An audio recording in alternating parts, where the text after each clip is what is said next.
இந்த காமெடி நடிகர ஞாபகம் இருக்கா? அவரு எப்படி இறந்தாருன்னு தெரியுமா? பிரபல மறைந்த காமெடி நடிகர் ஓமக்குச்சி நரசிம்மன்.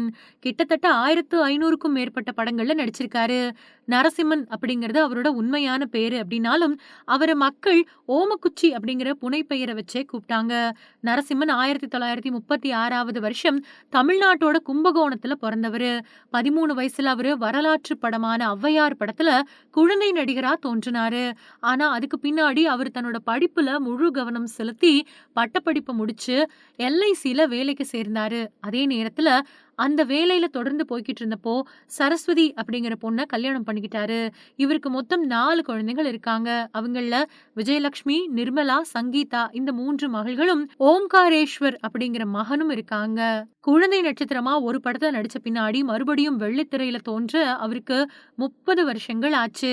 நடிகர் சுருளிராஜன் அப்புறம் இயக்குனர் விசு இவங்க 2 பேரும் அவருக்கு வாய்ப்புகள வழங்கி ஊக்கப்படுத்தினாங்க.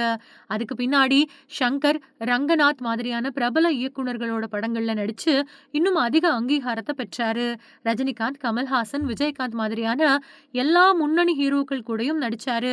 எல்ஐசி வேலைய விட்ட பின்னாடியும் பாலிசிதாரரா பகுதி நேரமா வேலை செஞ்சுக்கிட்டே நாடகங்கள் அப்புறம் படங்கள்ல தொடர்ந்து நடிச்சாரு. தமிழ், தெலுங்கு மொழிகள் கூட சேர்த்து சுமார் 14 மொழிகள்லயும் ஒரு ஹாலிவுட் படத்துலயும் நடிச்சிருக்காரு.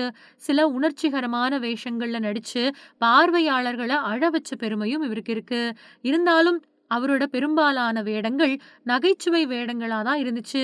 இந்த நகைச்சுவை நடிகர் தொண்டை புற்றுநோயால பாதிக்கப்பட்டு மார்ச் 12, 2009வது வருஷம் சென்னையில காலமானாரு. அவரு உடல் ரீதியா இல்லாட்டியும் கூட அவரு நடிச்ச படத்த பார்க்கறப்போ நம்ம உதடுகள்ல புன்னகை வருது.